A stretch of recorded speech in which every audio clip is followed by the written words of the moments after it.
Тамхины яналтын тухай хуульд нэмэлт өөрчлөлт оруулахар болоод байна. Электрон тамхинд ногдуулах онцгой албан татварыг 1 мл-ээр хэмжиж байгаа бол янжуур тамхиныг 20 ширхэгт буюу 1 харьцгаар хэмжиж байгаа. За мэдээллийг эдийн засгийн болонд сэтгүүлч уянга дэлгэрүүлв. Баярлалаа орой мэндийг хүргэе. За тэгэхээр тамхины импортын мэдээллийг та бүхэнд одоо харуулъя.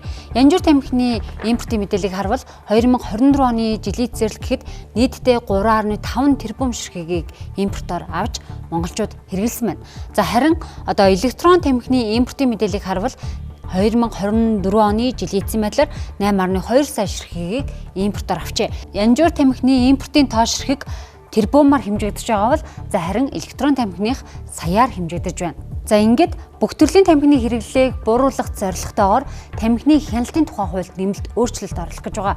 За ингэхдээ электрон тамхиг хуульчлан янжуур болон электрон тамхины ам түнрийг бол хориглоно. За тамхиг ил байршуулж худалдаалахыг хориглоно. За онцгой албан татврын тодорхой хувийг тамхинаас урьдчилан сэргийлэх, тамхины хор нөлөөг бууруулахад зарцуулах гэх мэтчлэн иймэрхүү үндсэн гол үзэл баримталтайгаар энэ хуулийг баталгаар төлөвлөжээ. Нөгөө жижиглэнгийнх нь үнийх нь дор хаяж 75% татвар авах ёстой гэдэг юмыг тавьдаг. Тэгжээж та нар нийгмийн эрүүл мэндэд хамгаалах бодлого хийж чадна гэдэг. За энийг бол тооцоолоод бид нар бол хийсэн. Гэтэ яг үндэ бие түүний хувьд одоо электрон тамхин өндөр байгаа болохоор энэ тооцооллын дагуу 75% та хүрэхгүй байгаа. Янжуурих бол хүрнэ гэсэн ийм зорилттойгоор тооцоолол хийсэн байгаа. Одоо нийгмийн эрүүл мэндийг хамгаалах асуудлаас дээгүүр тавих бизнес эрх ашиг юусоо байх ёсгүй гэж үзэж байгаа. Тийм ч учраас яг янжуур тамхин ч гэсэн бидний хувьд маш одоо хямдхан, чанар муутай хэрэглээ нэгсцэн те энийг хязгаарлах ёстой. Энийхээ дагуу татврыг нэмэх ёстой. Бусад зохицуултуудыг оруулж орж байгаа. Ямар ч зохицуултгүй байсан энэ шинэ төрлийн тамхин бүтээгдэхүүнүүдийг хуулийн зохицуултанд оруулж өгч байна. За ингээд янжуур тамхи болон электрон тамхины татварыг үе шатаагаар 2030 он хүртэл бол нэмэгдүүлснээр за 2030 он гэхэд нийт одоо тухайн электронч байсан, янжуур тамхич байсан тухайн тамхины үнийн 75%-ийг нь бол одоо яг энэ татвар нь байна гэдэг ийм зорилт тавин энэ хуулийг одоо батлуулахаар ярилцаж байгаа гэсэн үг. За ингээд янжуур тамхинд ногдох татврын хэмжээг та бүхэнд харуулж байна.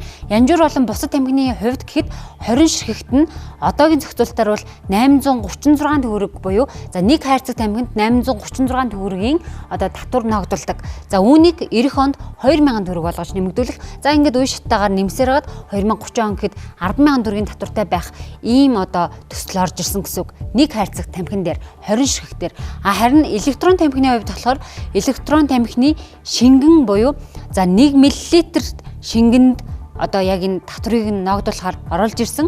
Ингэхдээ 2026-нд 1000 төгрөг. За ингээд үе шаттайгаар нэмсээр хагаад 2030 он гэхэд 5000 төгрөгийн татвар ногдуулах ийм одоо бодлого баримталж байна. Тухайн тамхинд агуулгадж байгаа никотины одоо хэмжээнээс нь хамаарч татварыг ногдуулах нь зүйтэй гэдэг байр суурийг илэрхийлэх хүмүүс ч байгаа юм. Гол тэр тамхиг хүн ер нь никотиныг л авах гэж татдаг. Тэгээд тэр никотинд нь хэмжээн дээр нь суурлаад онцгой албан татвар ногдуулах нь хамгийн эрүүл болон шударга юм л та. Одоо энэ хуулийн төсөөлт бол тэр вейпин буюу цахилгаан тамхины үнэр амтыг аваа ичсэн байна. Гэсээр нэ янжуур тамхин дээр гааг үлдээсэн байхгүй. Тэгэхээр ямар нэг хардлагт үүсч магадгүй шүү дээ. Янжуур тамхины лобби хийж юм ч тийм. Тэгэхээр хэрвээ үнэр амтыг авах юм бол бүгдийг авах хэрэгтэй. Гатаан ч авах хэрэгтэй, үнэр амтыг ч авах хэрэгтэй. Дэлхийн олон оронд бол электрон тамхитай холбоотой зохицуултууд үргэлжилж байна. Зарим нэг нь бол одоо электрон тамхины татвар за янжуур тамхиныхаас бага байж болохгүй гэж байгаа бол за зарим нь бол янжуур тамхиных бол электрон тамхиныхаас одоо бага байх ёстой ш гэдэг юм уу. Янз янзын байр суурь илэрхийлж байгаа дэлхийн улс орнууд өөр өөрсдийн гэсэн зохицуултаар явж байгаа. Харин Монгол улсын хувьд бол одоо яг энэ одоо нууц хэлбэрээр янжуур тамхиг сургуулийн орчимд за эсвэл бага насны хүүхдүүдэд бол одоо нууц хэлбэрээр дэлгүүрийн лангууны араас бол нууцаар зарах энэ байдал байсаар байгаа. Далд эдийн засаг байсаар байгаа. Энэ цаг үед бол одоо татврын бодлогоо зөв зохистой явуулах хэрэгтэй. Үнийг илүү сайжруулад насны хязгаарлалтай болгох дээр анхаарах. За мөн дээрээс нь одоо ил тавьж худалдаалахгүй байх гэх мэтчлэн эдгээр зохицуултуудаа илүү одоо нарийн сайн тусгаж өгч за хяналтаа сайжруулах нь зүйтэй гэдэг дээр гишүүд бас өөрсдийн байр сууриа илэрхийлж байна. Парламентын судалгааны төвөөс хийсэн судалгаан дээр 83.5 орчим хувь нь хууль мөрдөхгүй байхгүй. Зарсаар л байгаа тэр орчинд тийм. Тэгэхээр энийг ингэж тойргоор градусаар гортгоор хэмжихийнхээ оронд хэн зарахгүй байх вэ гэдэг тодорхойлох хэрэгтэй. Яг нарийн бие бол орж хараагүй. Гэхдээ ер нь бол одоо ажлын хэсгээр ярилцсан, нэмэн, дутуу гүтүү юм нэмэн, шаардлагыг нь хасна гэсэн ийм төвшөнд бол яригдж байна.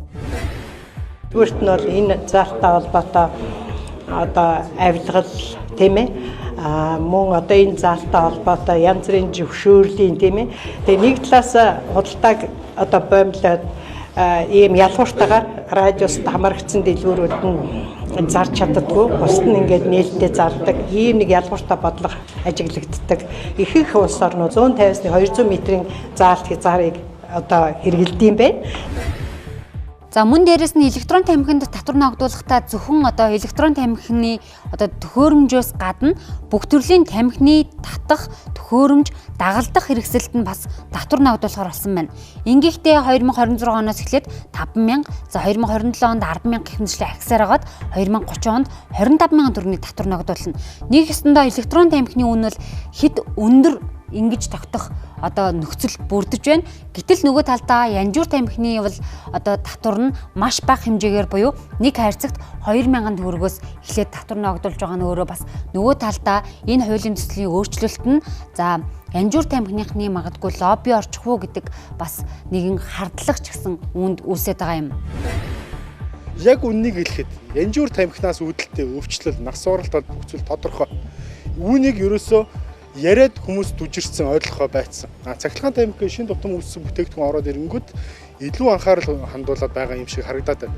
Гэхдээ бид нар янжуур тамхин дээр тавих хяналт, янжуур тамхины энэ нэг бодлогыг ерөөсөө байнгын хянж явах хэрэгтэй, байнгын чангадах хэрэгтэй. Энэ мэтчлэнгээр ингээд гайлын албан татварлаад онцгой албан татврын одоо үе шаттайгаар ингээд 2030 он хүртэл нэмэгдүүлснээр за тамхи татах иргэдийн тоо буурна гэж одоо хуулийн төсөл боловсруулагчдын зүгээс онцлог хэлж байгаа. За тухайн одоо татвараар орж ирсэн мөнгийг эрүүл мэндийг дэмжих санд бол одоо байршуул бас эргээд одоо эрүүл мэндийг дэмжсэн төсөл хөтөлбөрүүдэд зарцуулна гэсэн байр суурийг илэрхийлж байгаа. За харин нөгөө талдаа бол зарим нэг иргэдийн хувьд за зарим нэг бас одоо судлаачдын хувьд бол харж байгаагаар одоо хитрхи ингэж янжуур тамхинаас электрон тамхинд хит өндөр олон төрлийн татвар ногдуулаад ирэхээр энэ янжуур тамхинаас орж ирэх байсан өнөөх татврын орлого болоод бусад одоо мэдээллүүд нь илүү далд хэлбэрлүү шилжээд далд эдийн засаг үүсэх суур болж байгаа юм биш үү гэсэн ийм шүүмжлэлт хандлага ч гэсэн байгаа. За хэрвээ татвар огцон нэмэх юм бол 220,000 орчим жижиглэнгийн худалдаа эрхлэгчнэр байгаа. За тэр хүмүүс одоо тэр түүцээр гэдэг юм уу тамхи худалдах зөвшөөрөл авсан газруудаараа тамхиа зарахтаа татвар нэмсний улмаас муу тамхи, за хулих тамхи, за бүр одоогийн татж байгаа хэрэгжилж байгаа тамхинаас бүр хортой тамхи далд эдийн засгийн аргаар тийм ээ оруулж ирэх магадaltaй байхгүй. Одоо электрон болон янжуур тамхи аль альных нь хэрэглээг нь бууруулах бодлого манай улсын хувьд хэрэгтэй. Аль алин дээр нь би бол татварын хувьд нэмэгдлүүдийн зөв тооцоолууд орж байгаа юм байна гэж ингэж харсан. Тэр одоо далд эдийн засгаас айж болохгүй, тэр далд эдийн засаг байхгүй болохын төлөө бас бид нар хуулиа батлаад хэрэгжүүлээд явах хэрэгтэй шүү дээ. Зарим онцгой татваруудыг үлдээж болно. Гэхдээ зарим татварыг бол зүгээр бүртгүүлээ явуулж байгаа жижиглэг худалдаа эрхлэгчтэй жишээл. Тэгээд татвар тогтмол байх хэрэгтэй. Энэ бодлогыг барьж байгаа эсрэг бодлого гэж байна. Хэрвээ төсвийн орлого нэмэгдүүлэх гэдэг бол зөндөө ол арга байх шүү дээ. Ерөнхийдөө энэ худалдаалж байгаа цэгүүд дээр хяналт тавих. За хоёрдугаарт энэ насны заалтыг маш хуулинд тодорхой болгох. За тэгээд цаашлаад ерөнхийдөө технологийн шийдлүүдийг бид нар ашиглах хэрэгтэй байгаа. Ингээд өнөөдөр Улсын их хурлдах хүний хөгжил нийгмийн болгон 1000 оны хуралдаанаар тамхины хяналтын тухай хуульд нэмэлт өөрчлөлт оруулах тухай хуулийн төсөл болон хамт өргөн мэдүүлсэн хууль тогтоолын төслүүдийг хэлцгийг дэмжсэн юм а. Мэдээллийг та бүхэнд одоо үргэлжлүүлэн энэ хуулийн төсөлд ямар нэмэлт өөрчлөлтүүд орж байна. За энэ Монгол Улсын эдийн засагт хэр нөлөөтэй вэ гэдэг мэдээллийг та бүхэнд дараа дараагийнхаа мэдээллийн хөтөлбөрөөр хүргэж явах болно. Мэдээлэл хүргэлээ.